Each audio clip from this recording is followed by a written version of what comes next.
I tried to film this earlier today, and this is what happened. Dang it, Jim. The question I'm going to be talking about is, can we quantify love? I was thinking about this because my brother has this little cardboard book, one of those baby books, and I think the title is Guess How Much I Love You, or something.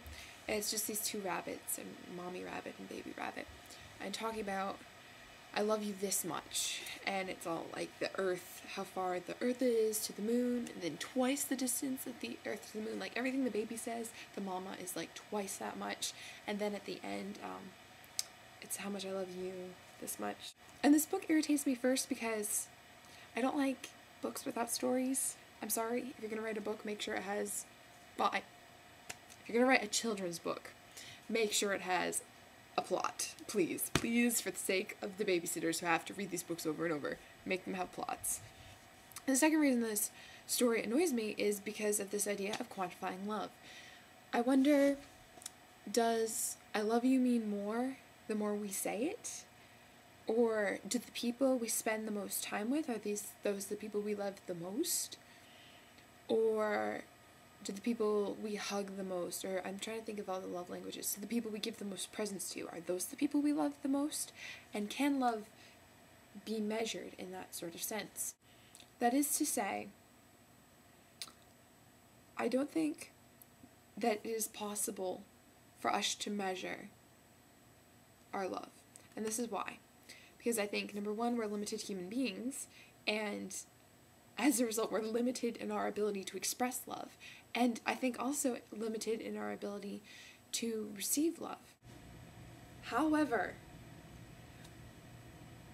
my parents have that Gary Chapman book, the 5 Love Languages, but they have it for the kids. And in the beginning, it talks about all these kids. How do you know? They interviewed a bunch of kids, and they're like, how do you know your parents love you? And they're like, oh, because my dad plays baseball with me every Sunday afternoon, or because my parents tell me they love me every night before they go to bed. And these are concrete, measurable ways that people think they're loved, which leads me to believe that perhaps love is quantifiable. But at the same time, you can still tell someone you love them multiple times. You can perform multiple sacrificial acts for them, and they still might not understand that you love them.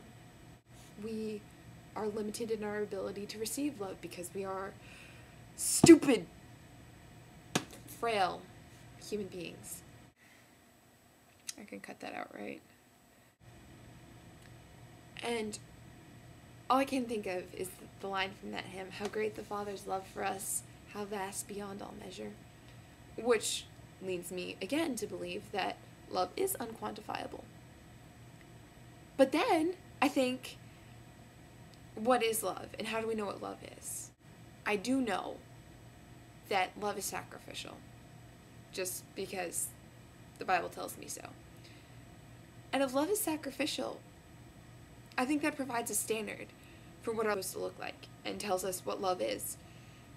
And if that standard is supplied, then we do have a measure, and it is quantifiable, because then we have a criteria by which to measure it.